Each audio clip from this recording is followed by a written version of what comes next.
The search for the worst video game is still going strong online. I'm not gonna go in depth about legendarily bad titles because chances are you know about stinkers like PUBG 3D. No, what I'm here today is for the very worst racing game I have personally played. During a scroll through the internet archive, I stumbled across a quaint little game called Öhlins Hyper Rally. Released for the PlayStation in 1996 and pushed out by developer-publisher Harvest One, it was a licensed tie-in with the Swedish shock absorber brand Öhlins. One of the earlier rally titles for the system, but that does not excuse this game's existence or quality. I can, with a healthy mind or soul, say hardly anything good about this game. Thankfully, the West did not have to worry about this game, as it was a Japanese exclusive game for some reason. A Swedish shock absorber brand deal for Japanese market only. What on earth were they smoking, and can I have a roll? And now I have to actually talk about this game. Let's start off with the best parts of this game, which is honestly the pretty awesome soundtrack. Straight from the intro sequence, we get to hear some sweet rockin' tunes, although they do sound generic enough for me to suspect them to be some stock music. Maybe that's the case, that would be the least half-assed aspect of this whole shit show.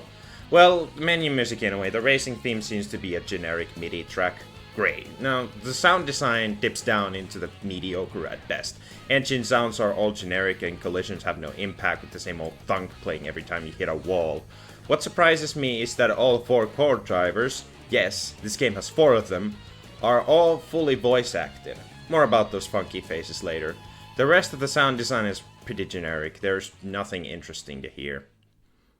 Graphically, well, just look at this. The game's intro sequence is crusty as hell with very grungy and bit-crushed renders. The user interface is stuck in the SNES era with shiny rectangles and large text. Textures are generic and muddy, and model work of the tracks is amateurish at best, with large empty voids beyond the walls holding you from escaping your dusty purgatory. Visual effects look ridiculous and poorly done as well. The only well-done assets seem to be the cars. They're nothing special, but they look neat. I have to give props to the cockpit view though. In a game this early, it's already a cool feature, but it looks great to boot. It's the only thing making the game bearable enough for me to stomach, aside from the nice music. The co-driver portraits aren't half bad either. They have charm. Everything else is barren and the whole game looks super unfinished. The few neat stylistic choices are curb-stomped by the otherwise incredibly generic and poor art. What's the content on offer then? For a rally game from 1996, there's actually some stuff to see and do here. Not much, don't get excited, but there's an alright variety of special stages to choose from, set in 4 locations. Asia, Europe, Savannah, and Swedish? Isn't that alright in... never mind, it's probably because of the Öhlins license. One of the co-drivers is Swedish as well. Speaking of, they all have distinct voices and looks, but I don't think they have much to offer in terms of actual gameplay. I suppose they do offer very valuable information in the season game mode, but I can't read Japanese, go figure. The car selection is pathetic, offering 2 models with 2 colored variants each with seemingly different stats. This hardly affects the gameplay though, and I'd assume such is also the case with the different tires and suspension settings available for you. You'll see why. Well, you probably have already seen it from the gameplay.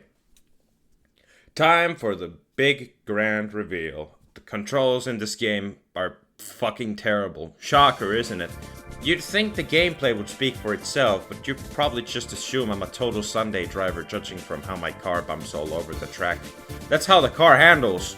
Turning left and right is stiff, with no actual momentum or weight when you tug on the steering wheel. It hardly feels like rally handling until you finally hit a tight corner and attempt to get around it, only to stumble ass first against the wall with this game's unbearably stiff drifting.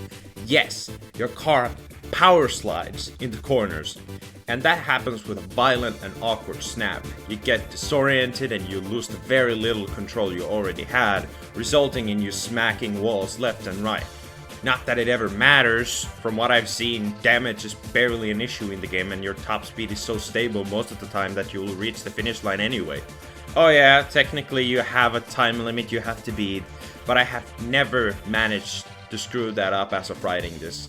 The driving feels incredibly generic, yet also insanely frustrating to the point that I can't see anyone enjoy this game even on an ironic level.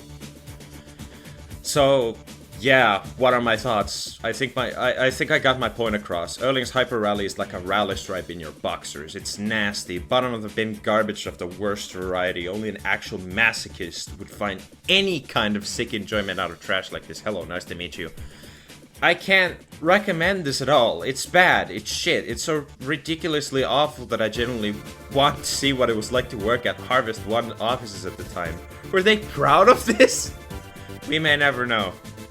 Thanks for watching. See y'all next time. Go play something nice, like, I don't know, side by side.